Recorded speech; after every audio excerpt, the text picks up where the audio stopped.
Welcome back everyone, it's Garland here bringing you another Neverwinter video. In today's video we are going to be going over the Sea of Moving Ice mod 10.5 fishing guide.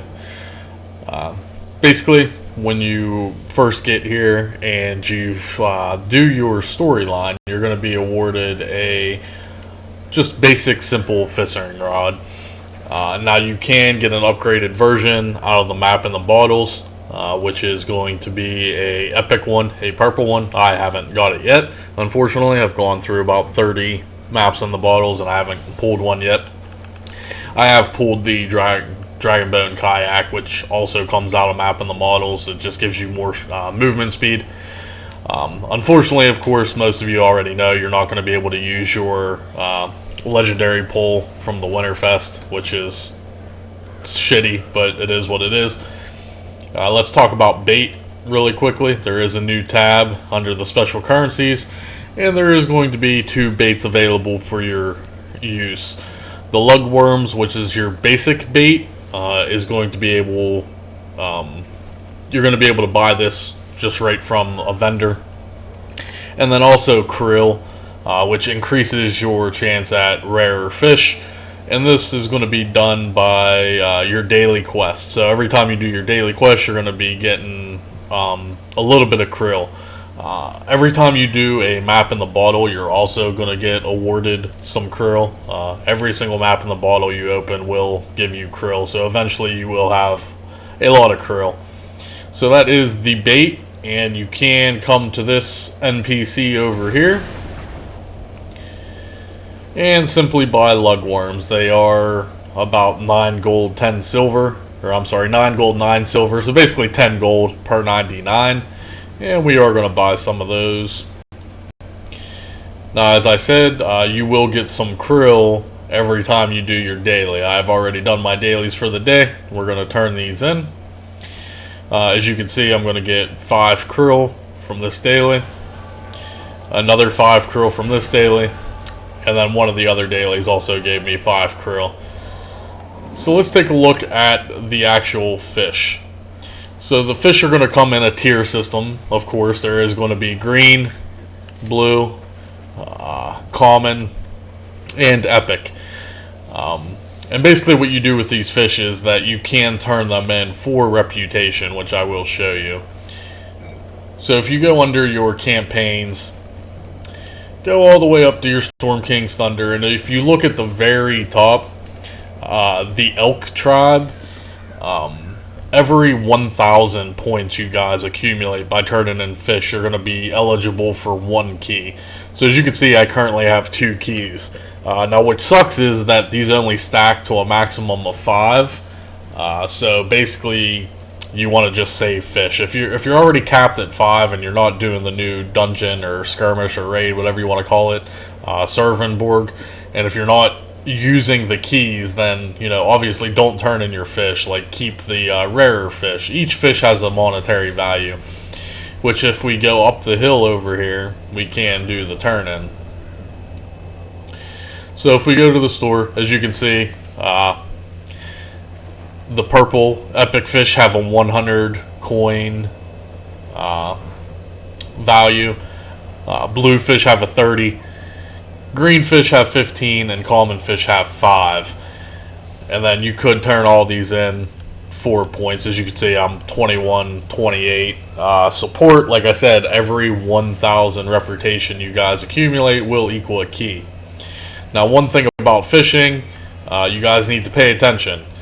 There is going to be fish that you can actually interact with that you want to make sure that you don't mistakenly turn in. So this fish right here, the monk fish, was actually a placeholder for the Myrmidon. And the Myrmidon gives you diluted vitriol once you open it. Now there is 4 different fish that you can actually interact with. It's going to be the Rune Changed Niloid, which is going to give you your Rune Changed ink. The Vent Diver, which will give you naphtha. What I have here in my inventory, the Myrmidon, will give you diluted vitriol. And then also the Icebound Whelk, which will give you permafrost shell. All 4 of these fish and all 4 of these materials are used basically in the new relic restoration process. Some classes are going to need some classes aren't going to need some. You need to look up your relic weapons and figure out which materials you actually need, and then you should actually be fishing in those locations that provide those fish. Each of these fish have 4 locations each. At the end of the video, I will post a map on the video itself that you can look at, and I also will leave a link in the description so you can either save the map yourself to your phone or to your desktop or wherever you would like to save it. That way you have easy access to it. So let's go ahead and open up this Myrmidid. As you can see, it does have an open feature. If we go up to these ones, it does not. So let's go ahead and open this. And as you can see, we do have now 1 diluted vitriol, which apparently I didn't have any. I personally do not need those, so I can either trade those for something I do need, or I can simply sell it. But we can go here, and like I said, now we can turn all these in and get this reputation. So now I'm up to almost 2,600. I'm almost at another key. Now let's dive into the fishing. Oh, I guess I could turn this in. Sorry. And this, for completing 3 daily quests, you're also going to get another 10 krill. I believe you get a total of about 25 krill a day from just the dailies. And then, like I said, if you do open up any map in the bottles, which are here, if you open up any of these and go and do them, they will also yield you krill. So let's jump in the water here and see if we can go find a fishing hole. Usually there is one right here. Unfortunately there isn't, so we will have to go search for one. And hopefully this won't take too long, so we're going to just sail right down the middle of the map and as soon as we see one. Now when you're off in a distance, you're going to want to look up into the sky. You're going to want to look for like a flock of seagulls. That will notify you that there is a fishing hole. So as you can see in the distance at the top of the screen, if you see all those seagulls flying, that's indication that there is an actual fishing hole there. So we are going to sell our way over there. Now if we do bust out the map and look at the map and try to figure out where we're at, so this should be a vent diver location, which would yield us naphtha, if I'm not mistaken. Let's make sure, let's verify. I'm going to look at my map here. Looks like I got a guilty here, good old McLeod. So let's verify. Yeah, so if I do compare maps, this is going to be called the thermal vent location, and this is where the vent diver is located, which contains the naphtha. So I personally don't need this location. I would try to go somewhere where something I need. Okay, so some basic fishing tips. You want to basically hold down your right bumper to select what fish you want to use, or I'm sorry, what bait you want to use. So as you can see, I selected my lugworms. You can also switch it to your krill.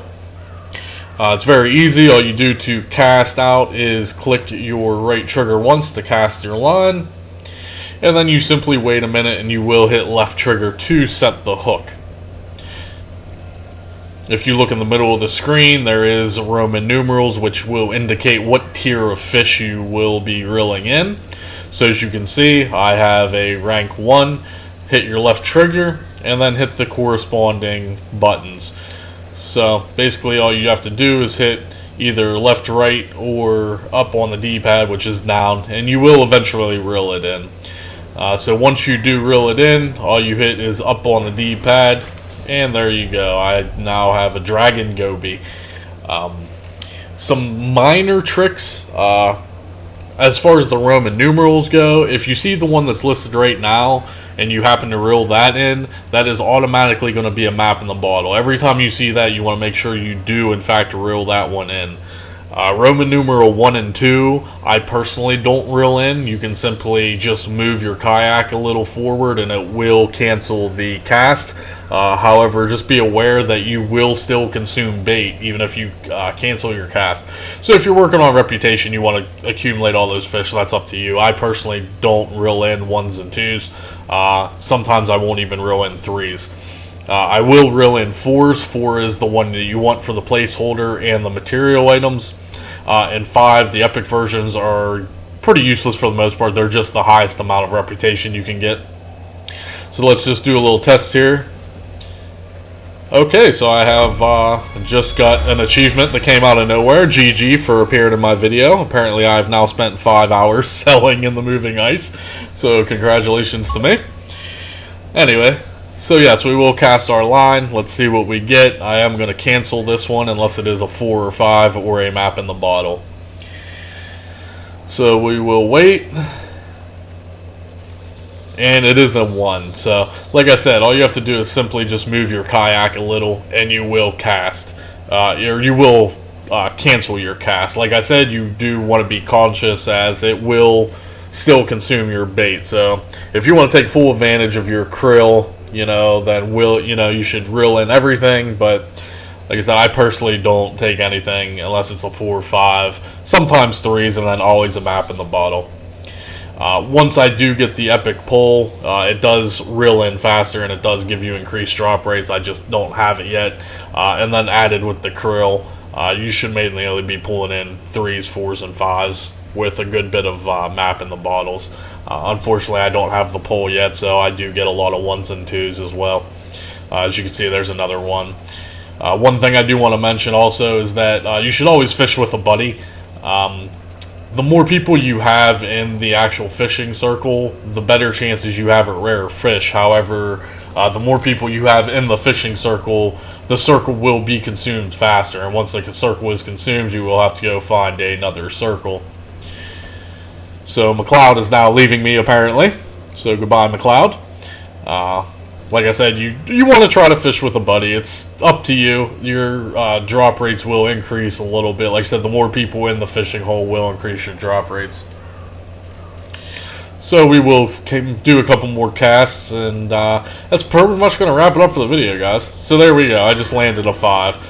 One more thing I do want to mention. When you are spamming these buttons, if you simply just hit the button, it will stop reeling. So if I do, see how it switched and my status bar goes down, once it switches over, if you just hit it, it won't go down. Okay, so you can simply just hit the button instead of holding it down to lose progress, if that makes sense. So watch. Okay, I'm halfway through.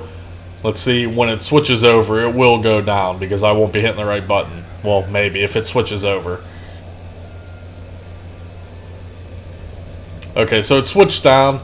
See how the progress bar was going down?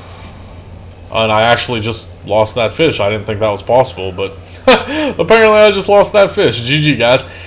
That's the first and only fish I've ever lost in the past, I don't know, 8 hours I've spent fishing so far. So yeah, be aware, you can lose fish if you're not paying attention.